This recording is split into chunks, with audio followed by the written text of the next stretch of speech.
Mee seenaa nyaata keenya irraa ana gaaffii si gaafatamu si gaaffii na gaafata. Isin gaafadhu akkamitti argitan namni biyya jalqabaa fi cimboo qabu si fakkaata. Egaa akkamitti akka argite ishinis yaadannoo isinis sirriidhuma itti. Ani kanaan dura beeka. Cororsaas cumboos nyaadhee beeka. Baay'een jaaladha. Nyaatan baay'ee jaaladhudha. Namatti tola. Waanuma xiqqaa fakkaatu nama baay'ee egaa. Waanuma xiqqaa fakkaatee maatii tokkotti dhiyaatu namni baay'ee nyaatee hin kaasu. Nutu nyaannee dadhabnaan miiltoon keenya hojii irra jiraniiti. Itti waamne isaanillee qooddataniiru maaddii kana. Kanaafuu baay'ee natti toleera. Galatoomi isin jedhan seena. Qaala'insa jireenyaa kanaan nyaanni kun waan nama baasu natti. Abdii kana too gaaffii na gaafatte. Abdiin kun ilaale. Maqaa isaa sila kaafamee ture. Narraa fuudhii danda'a. Guyyaa jalqabaa fedhee mayyaada nyaata kana dhandhamu kee. Moo naan dhuguu godhe? Ani yeroo qophii hojjetutti dhandhameera garuu ishee otoo na gaafatte keessattuu dubartiidha. Dhandhama nyaataallee ogummaa isaallee keessatti waan argitu qabdi waan ta'eef. Tole. Maayii gannii jechuun sitti gaafadhuuti. Akkami cumboon? Ana garuu baay'ee natti toleera. Yeroo duraa ijumaan irraa ture iyyuu jechuudha. Isa dhugaa haasa'uudhaaf jechuudha. Isinumti yeroo TVdhaan yeroo ishumti seenumti yoggaa isiniif dhiyeessituun argee kanaan duraan akkanatti argee hin beeku har'a immoo dhadhama isaatillee argeera. Waan bareeda. Haala namti jirraa kana. Atami waa cimtee nyaattee tamu tokkuma namtee dhiifte. Nyaadheera. Seenaan illee baay'ee na gursite. Seenaa galatoomi. Qabaati isaa sinibeeraadha qabaatti fudhachuun fudhachuun. Dadhabee ani guutuu dadhabee tan seenaan na laaltee na gursite malee. Wanti kun anaaf haaraa ijaan arga malee akkaatti bira argee dhandhama isaatillee argee hin beeku. Yoo baay'ee bareeda natti tolee jira. Naannoo keenya wanti akkanaan jiru dhugaa haasa'u. Ililiidhaan sira ililiin nyaatti beektaa. Aannan beekaa hedduu nama quubsa. Hedduu namatti tola anis asumatti hin argee garuu qaala'insa jireenyaa kana namni kun hundi amma nama baay'atu nyaata kaameeraa maanoota keenyas dabalanneeti kan nyaanne garuu wanni nyaanni xiqqoo fakkaatu kun nama kana hunda keessummeessa taanaan sagantaadhaaf cidhaaf ani kana booda namni ittoo fa'aa hojjetu hin jira deeyyaadhu. Kan sanatti dhiibsisneera. Yeroo baay'ee. Egaa akkuma jechaa jirtu xiqqoo cidha irratti adaama irratti itti hojjetaa jira. Namoonni nyaata kana beekan dursanii ajaju. Sagantaawwan garaagaraa. Cidha irratti ganama mana maatiitii mana intalaa mana gurbaati kanuma dhiyaata. Egaa nama hedduu akka inni ga'u isinis argitaniittu isaanis waan meeqa kabara akka godhuufii fi lama sadan tokko ajaju. Nyaata laaqana irratti wal argu jechuudha cumboodhaan bahanii. Sangaa qaluun hin hafee kana booda. Coororsaadhuma qalatu jechuudha kana booda. Bareedaadha. Gara weeliftuu dastuutti deebiname. Akkami gabaan aartii maal fakkaataa mee yeroo ammaallee maal fakkaa qabda dassu? Yaa ta'u jenneetu moo hojjechaa jira malee gara aartiitiin isinis hin beektanii homoo akka hin jirre jechuudha. Nuti amma hojjechaa kan jirru aadumti uummataa haa mul'atu jenneeti maleedha. Qabeenya safarkaa qabaannetii miti. Wannuma ofirraa jechuun osoo hawwinu waan baay'ee osoo mana keenyaaf osoo hawwinu aadaa kana hin mul'isne jenneeti beektee kan hojjechaa jirru maleedha. Waa tokko irraa argachaa hin jiru. Ani amma dhugaa haasa'uudha fi homaa wanti irraa argadhe tokko hin jiru. Garuu sirba sadiin hojjedhe sadeen keessattuu dumbuloo cabduu wani argadhe hin qabu. Garuutu mootu dirqama waan san aadaa keessa wanta jiru mul'isuuni dirqama kan kooti wantaan hawwuu qabu san hawwuu dhiisee isa kana galmaan gaachuun qaba dheetan beektee uummata kiyya agarsiisuun qaba wanta aadaa uummata keessa jiru agarsiisuun qaba dirqama dheetan hojjechaatu jira malee wanta ni aartiirra argadhe hin qabu. Garuu warra galataa yaa OBS irratti mul'adheetan jira ishiin turu waan guddaadha itti yaada anaa maallaqni homaayyuutu miti. Deddeebitee mul'ate jedhamu. Saraan. Galatu. Hojiimtu OBSitu kanu warra mul'anne warra carraan arganne akkasii kana bakka jiranittis bira dhaqee kaan immoo bakka jiranii fidee akkasitti fuula uummataatti fiduun wannumti ittiin sabni keenya baay'ee ni yaadatu. Baga kana goote. Warra OBS dhugaa soodha guddaa isin galateeffadhu maaliifi namoota akka kiyyaa kan gadiitis anaa oliitis namoota beekamoo kan jedhaman jechuudha. Kan miidiyaan irratti argaatiin jiru maaliifi OBS warra OBSdha hundi keessa dhugaa waaqayyoo baay'ee guddaadha jettee isin eebbisa baay'ee ammallee dagaaga kana caala guddaadha hin jedha dhugaa soodha dhugaadha waaqa naa wanni akkana kana hojjechuun kan keessan baay'ee guddaadha ammallee nuuf guddaadha hin jedha ani sirriitti sinan galateeffadha dhugaa soodha. Jiraadha. Ayyee akkam jettee illee. Maal? Maal hubannoo qabda? Gina gaafatte? Na gaafatte akka? Akkas. Tole. Dubbachuu kan namti dirqamatti afaan jiru. Mee ergaa obeessitti makamte iskiriinii obeessi kanarratti mul'atte akkamitti galtuu iyyuu isin nuun jechaa turte. Maal surre geejjaa? Maal akka ta'e beektaa garuu namni mul'atu kun namni sooshaal miidiyaa irrattis namni beektu yoo wayii waggaa argitu si naasisa mitiire yeroo baay'ee namoonni yoo si ilaalan karaa irratti isa rifatanii si rifachiisan fa'aa jechuudha. Si bira ga'anii eessatti hin beekaadha. Dura ani akkuma ni jalqabeeni nannaan ture yoo isaan jedhanii isaan naannaa anis nannaan ture. Jechuun maaliif natti rifatee eegasii booda yaadachuu eegalis nan bareechii booda. Isa kan biraa immoo kan nama mudate nama kofalchiisa. Naannan kolfe garuu gama kootiin jechuudha. Maatii keessatti amma hiriyoota kiyya biratti akkasumas maatii keessatti maaltu nama mudate beekta. Isaan hin beeku amma yoo sagantaa kana ilaalaa jiraatan akka kolfaatuma yeroo dheeraa yaada. Yoo mana isaanii dhaqu hiriyoonni bakka lama sadii na mudateera jechuudha. Yoo isaanii warra jirtu akka jedhee hagumaan miila kophee baafattee nagaa gaafattee ol seentamtiire hagumaan nagaa gaafattee ol seenutti dafanii dafanii too yoo miidiyaa biraa ilaalaa irratti dafanii obeessu.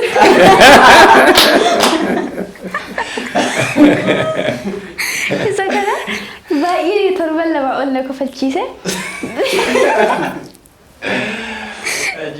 Isin mudateera ta'e garuu ilma nagaan alaa waan TV biraa rakkaasaa jiru ilma nagaa garuu dafanii obeessu irra obeessu.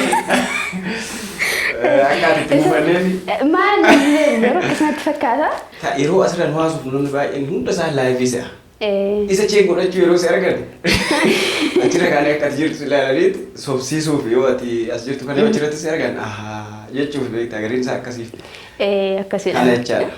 Kana faatu na mudate kaas waan isin turtaniirtu waan ta'eef miidiyaa kanarra waan isin mudate hin beeku. Nuu haa buluu keenya ayyaan itti aaru. Kana fakkaata. Kana jennee egaa qophii keenya masqalaa affeeraa raawwatu keenya wajjin turaa jirra. Tarii seenaan ammas nyaata hafe qabna. Nyaanni hafe hancooteedha. Amma maqaa barteettaasis. Amma bareera. Nyaanni hafe hancooteedha. Bunas qabna. Bunas ni dhumina. Bunnis nu bu'a. Masqalli abdiin isin biratti hin beekamame jechuun masqalaa. Waa'ee masqalaa maal jettati? Waa'ee masqalaa reediyoodhaan hin beekna. Baadiyyaa yeroo jiru fa'aa reediyoodhuma jiraayyuu. Reediyoodhaan beekna kaa ayyaana birraa kana yeroo waa'ee masqalaa sagantaa birratti illee haasee irratti fakkaate birraa irra caala itti gammaduu irra itti aarraa jiru gammoojjiitti. Maaliif yeroo nurraa fudhatee deema waan ta'eef. Yeroo keenya yeroo naannoo horsiisee bulaa kun yeroo nu gammannu maali akka birraa kanatti badheessa jedhama yeroo ganni dhufuudhaaf ji'a badheessaa. Badheessa jechuun arfaasaadha. Akkas. Ganni seenuuf yeroo bira geessu Arfaasaa. Isa gammachuun naannoo gammoojjii akka isin amma masqala sirbitan kanatti sirriitti kan silaa otoo sirba illee sirbinu yeroo san akkasi jabbiin wajjin burraaqxa yeroo badheessaa jechuudha. Garuu masqalli nu biratti gubayyuu fulbaanni nu biratti badaa miti. Masqalli garuu ayyaana Oromooti jedhamee waan beekamuuf namni hundumtuutti qophaa'a. Baadiyyaanis magaalaanis. Egaa akkuma sitti mee wanta nuti asheetii waan ta'eef boqqolloo asheetii siilchoo irraa jalqabama galgala borii amma daamaraan hin gubama erga daamaraan gubamee marqaan nyaatamu siin jedheera naannaanis sirbu warra dhiiraa. Ancooteen egaa akkuma beekamu har'uma galgalaaf fayyadamaa boriif ayyaana borumtaa masqalli galgala kana immoo marqaa boqqolloo asheetii inni kaan maroo bifuma qabduun jechuudha yoo boqqolloon qabdute mana keessaa qabduun. Farsoo bordee nama booki kun hundamti kan damma argatu yoo damma qabdute midhaan naannoo kee jirurra bordee hojjetatta yookaan farsoo ta'u taanaan nu garbuuraas hojjetachuu dandeessa. Egaa naannootti cumboon beekamutti cumboonis dhiyaachuu danda'a nyaata aadaa waan ta'eef nu biratti garuu hancooteedha irra caalaa hancootee fi marqaa boqqolloo asheetii fi akaayii siilchoo boqqolloo xobbee ishee cabsanii akaanii ashaboof dhadhaatti naqanii maankaadhaan nyaatama akkasuma buna dhadhaadhaan daaboo boqqolloo asheetiitii fi hancootee foonni ziraanas rakkoo qabu garuu irra caalaa kan beekamu hancooteedhaa fi hancootee daakamaa kanaa fi isa murmuramaa kanaaf daaboo boqqolloo asheetiitii jechuudha nu biratti an sirbamaa galgala borii daamaraan yeroo gubamu galgala sirbumaan naani mana hundumaa marqaa jira jechuudha marqaa ashiitti harkisoo. Walitti dhiyoo. Waluma fakkaata fuulli maccaa kuni akkas gadi waluma fakkaata aadaan isaa masqalliyyuu sirriitti kan inni itti ho'u tokko maccaa kanatti akkasuma immoo tuulama keessa gidduu kanattis baay'ee ho'a masqalli. Kanaaf ayyaanni isaa garaagarummaa kan qabu tokko ibsaa galgala gubuuf ganama gubuuratti garaagarummaa qabaachuu danda'a. Iddoo tokko tokkotti ibsaan galgalas ganamas ni gubata. Iddoo tokko tokkotti ibsaan ganama qofa gubata. Iddoon inni galgala qofatti gubatu illee jiraachuu danda'a. Malee ibsaan gubachuun daamaraan daamaramuun haalli yeroon isaa sirba qabaachuun dhangaan garaagaraa qophaa'uun isaa ayyaana kana tokkuma taasisaa waluma fakkeessa. Kanaaf egaa ayyaanni masqalaa akkuma siin jedhe ayyaana abdii qabatee dhufu waan ta'eef baay'ee namatti tola. Fooluma gaarii qaba beektaa ayyaanichi. Ayyaanni masqalaa kun gaafa barii ayyaatu keessumaa wanti masqalatti sitti dhaga'amu yeroo kaan hin jiru. Margillee hin daraara. Midhaan hin daraara. Lafti hin qoora. Wanti hundi simboo qaba jechuudha. Baay'ee tola beektaa waan gaarii waan ta'eef. Kanaaf masqalaaf xiyyeeffannaa guddaatu kennama. Masqala waggaa dhufuun akkasii godhallee siin jedhamaatiin beektaa. Yoo amma fakkeenyaaf musaafaa galtaa yoo ta'e uffata faasii bitee yoo ta'e waasii godhoo ta'e masqala dhufuun akkasii godha siin jedhama. Achi booda ganna guutuu hojjechaa oolta jechuudha. Baay'ee namatti tola waan namatti tolu waan abdii namatti tolu waan ta'eef masqalli ayyaana jaalatamuu fi ayyaana gaariidha siin jechuudha. Galatooma marti keessanuu warri muuxannoos bakka dhaloota irraa kaasee hanga ammaatti jiru ayyaana kan sirreeffachuudhaan haadha waliin qoodaa istuudiyootti keessummeessaas taanee waliin dabarsine galata qabdu. Kanatti aansee qophiilee televizyiinii OBS irraa hafan ayyaana sirreeffachuudhaan dhiyaatan dura duubaan isin bira ga'u daawwattoonni keenya mee giftii waan jette jedhiitii nagaa itti nuudhaan daawwattoota keenyattis.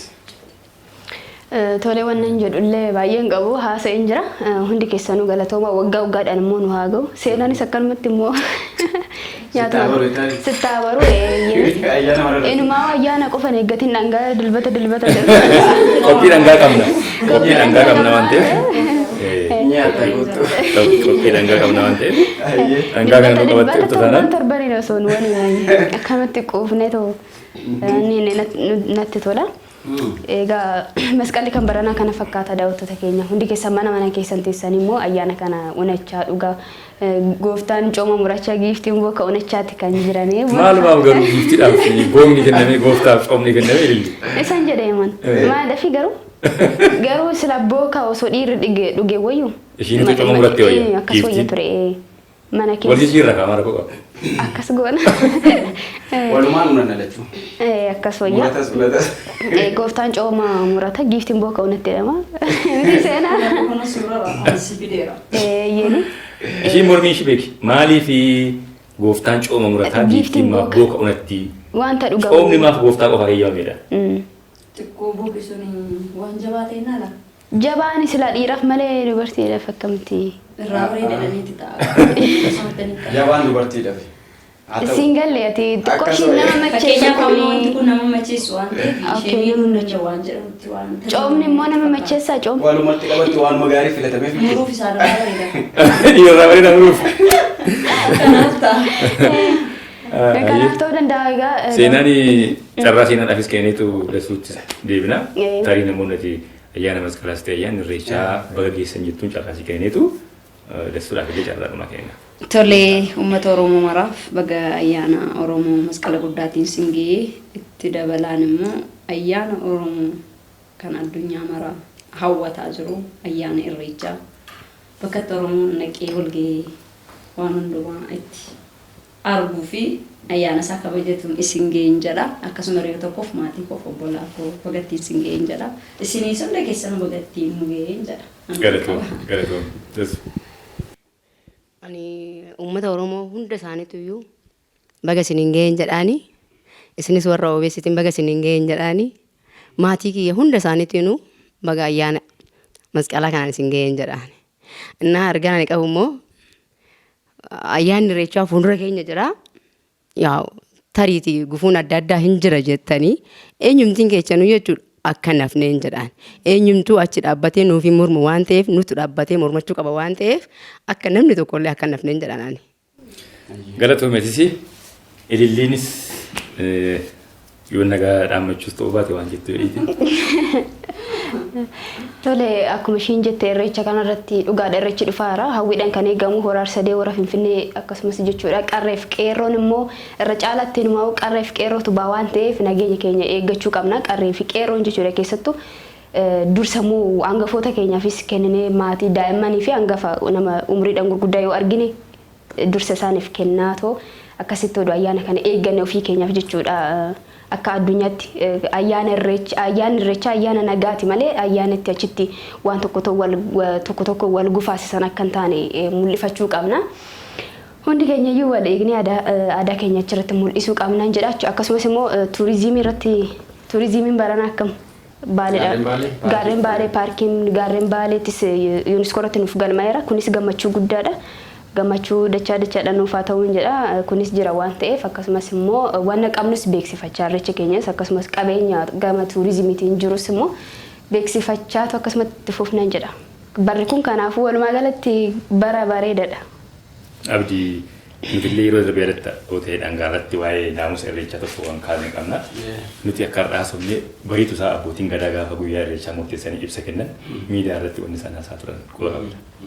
Keessumaa naamusa irreechaa irratti tasgabbiin jiraachuu akka qabu dursa walii kennuun jiraachuu akka qabu keessumaa haadholii siinqee abbootii gadaa namoonni gurguddummaan guddoonni ayyaana irratti hirmaatu ayyaana irreechaa irratti xiqqaadha hanga guddaatti hirmaata saalli hin daangessu amantiin hin daangessu umuriin hin daangessu nama baay'eetu irratti hirmaata irratti hirmaachuu fi lafa fagoodhaa dhufa namni baay'een kanaaf isa hawwiidhaan irreeffanna jennee deemnu kan immoo naamusa eegnee dursa waliif kennee tasgabboonnee too irreeffannee gallee waan jedhu ergaa dabarsaniiru nutis kanaan dura kanuma kaasaa turre kanaaf ammas irra deebinee kan nuti kaa'amnu irreechi abbaa malkaa qaba abbaa malkaatu eebbisee malkaa saaqee akka hawaasni bal'aa irreeffatu taasisa hanga abbaan malkaa banutti yookaan saaqutti eebbaan otoo namni irreeffachuu baate akkasuma immoo dursa haadholii siinqee abbootii gadaa fi manguddoota garaagaraaf kennanii dursa too isaan irreeffatanii warri humna qabu yookaan dargaggoonni immoo gara boodaarra irreeffatanii waan jedhu ergaa irra deddeebinee dubbannu abbootiin gadaa irra deddeebi'anii kaasanidha asirratti waa jedhiiti egaa baay'ee naqanii qoricha hin ta'u burtaalee dubbachuutti toofufna waan kana atillee waan jettu. Kanuma jenna abbootiin gadaallee dhaamanii akkuma sagantaa dhangaa irratti dubbannus deddeebinee kana boodallee dubbachuuf jiru ammallee isin kaastan irreechi fuuldura keenya kan jiru kuni Oromoodhaaf ayyaana bakka wal argii guddicha jechaadha. Waggaa waggaadhaan bakka Oromoon qamaa qaman addeetti wal baru keessummoonni keenya dhiyoo kana dhufe sinifaa yeroo haasa'an baay'ee simara dhugeeta nama wal arguudhaaf jiraan arganne muummee Oromiyaa bakka birii dhufu muummee biraatti irraa dhufnee iddoo itti wal arginu. Ayyaana nu hin qabna jennu keessaa wal argii keenya jedhanii akkasitti hawwiidhaan Oromoon hundi iddoo itti wal argu waan ta'eef ayyaana guddaa keenya akkuma abbootiin gadaa dureewwan keenya nu jedhanitti eeggannee kabajuudha wanni nurraa eegamu ayyaanni keenya bareedee addunyaatti gaafa mul'ate akkuma waa baay'ee amma addunyaan dinqisiifattee galmeessuu itti fufte kana waan galmeeffannu baay'ee qabna waan ta'eef waan keenya haa tolfannuun dhaamsuma walii jalaa keenya. Daawwattoota keenya ayyaana masqalaa sababeeffachuudhaan qophiileen isaan gammachiisan affeeraa turre egaa kana fakkaatu ayyaana cimdeessaa abdii gadaa fi ilillii bira keessummoota keenya weellistuu dassuu fi ogeettii nyaata aadaa seenaa istuudiyootti qabannee dhiyaannee waliin qophiilee keenya isin affeeraa turre ayyaana masqalaa qophiilee hafan kanneen biroo isin affeerra ammasi ayyaanni kun ayyaana nagaa gammachuuf kan jaalalaa isiniif haa ta'u ayyaana masqalaa irra deebiin baga geessanii ayyaana irreechaa jala bulchiisaatiif immoo baga geessan siniin jenna. Ogeettiin kaameraa keenyaa immoo hawwii gurmuu turte qophiileen televezyiiniin OBS ayyaana masqalaa kan sababeeffachuudhaan qopheeffate kanneen biroo istuudiyoodhaatti dhufu sirboonni ayyaanaas jiru beeksisoonni dhaabbileen garaagaraa ayyaana kanaaf nu kennanis kan qilleensa irra oolan jiru. Warri tajaajila keessaniif oomisha keessan akkasumas seenaa keessan OBS'n ispoonsara gochuudhaan himattan galatoomaa siniin jenna. Warri kaanis akkasuma godhaa siniin jenna. Qophiileen televezyiinii OBS hafan itti fufu turtii gaariin siniin jedha illiin akka intarneetti naraa jirti waan dubbachuu barbaadde akka taatee carraa kenniif malee lakkee Kanaafuu turtiin keessan OBS wajjin haa ta'u irra deebi'uudhaan ayyaana gaarii isiniin jenna.